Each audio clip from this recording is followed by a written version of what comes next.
Hey guys, welcome to my channel and welcome to another vlog. আশা করি তোমরা সকলেই ভালো আছো। আজকে আমি তোমাদেরকে নিয়ে ঘুরে দেখাবো রাজশাহীর ঐতিহ্যবাহী জমিদার বাড়ি পুঠিয়া রাজবাড়ি। তোমরা রাজশাহী থেকে সিএনজি অথবা বাসে করে পুঠিয়া রাজবাড়ি যেতে পারো। এখন আমরা যাচ্ছি পুঠিয়া রাজবাড়িতে।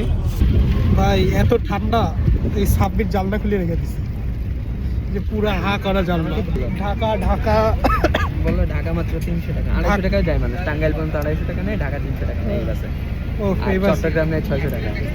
চট্টগ্রামও মানে খুবই সাশ্রয়ী বাস, মানে এগুলো বাজেট ফ্রেন্ডলি বাস। শুধু একটু মাল তুলে আর তোমার স্বাভাবিক সময় থেকে সর্বোচ্চ 2 ঘন্টা বেশি লাগবে।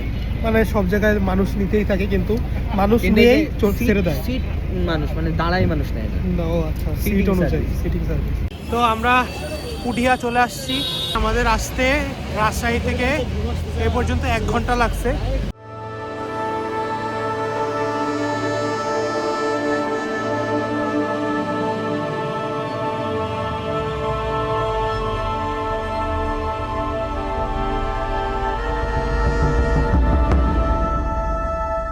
ওকে, আমরা রাজবাড়ির ভিতরে ঢুকে পড়ছি। এখানে যারা স্টুডেন্ট উচ্চ মাধ্যমিক পর্যন্ত তাদের এন্ট্রি ফি হচ্ছে 10 টাকা, আর আমরা যেহেতু উচ্চ মাধ্যমিকের উপরে চলে আসছি তো আমাদের এন্ট্রি ফি 30 টাকা।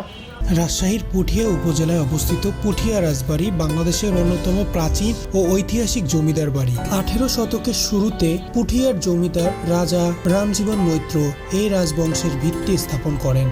পরবর্তীতে রাজা শিবনাথ রায় তার উত্তরসূরিরা পুঠিয়া রাজ্যকে আরও সমৃদ্ধ করেন। রাজবাড়িটি ইন্দো ইউরোপীয় স্থাপত্য শৈলীতে নির্মিত, যেখানে বিশাল দালান ও নান্দনিক নকশা চোখে পড়ে। পুঠিয়া রাজবাড়ির প্রধান ভবনটি লাল ইট ও চুন সুরকির গাঁথনিতে নির্মিত। দুতলা এই রাজপ্রাসাদে রয়েছে প্রশস্ত বারান্দা, খোলা অঙ্গন এবং নান্দনিক কারুকাজ। সামনে বিশাল দিঘি ও চারপাশের খোলা চত্বর রাজবাড়ির সৌন্দর্য আরও বাড়িয়ে তুলেছে। একসময় এই ভবনেই রাজপরিবারের বাসস্থান ও প্রশাসনিক কার্যক্রম পরিচালিত হতো। পুঠিয়া রাজবাড়ি কমপ্লেক্সে রয়েছে বাংলাদেশের সবচেয়ে সমৃদ্ধ মন্দির সমূহ।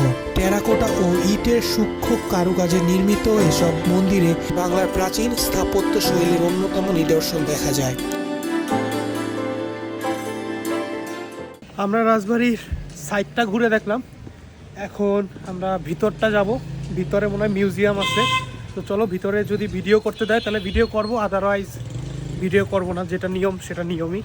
শরৎ সুন্দরী দেবী বদ্ধাত্মক সমমৃত কৃত শ্রী হেমন্ত কুমারস্যা প্রসদা ধর্মশিরা।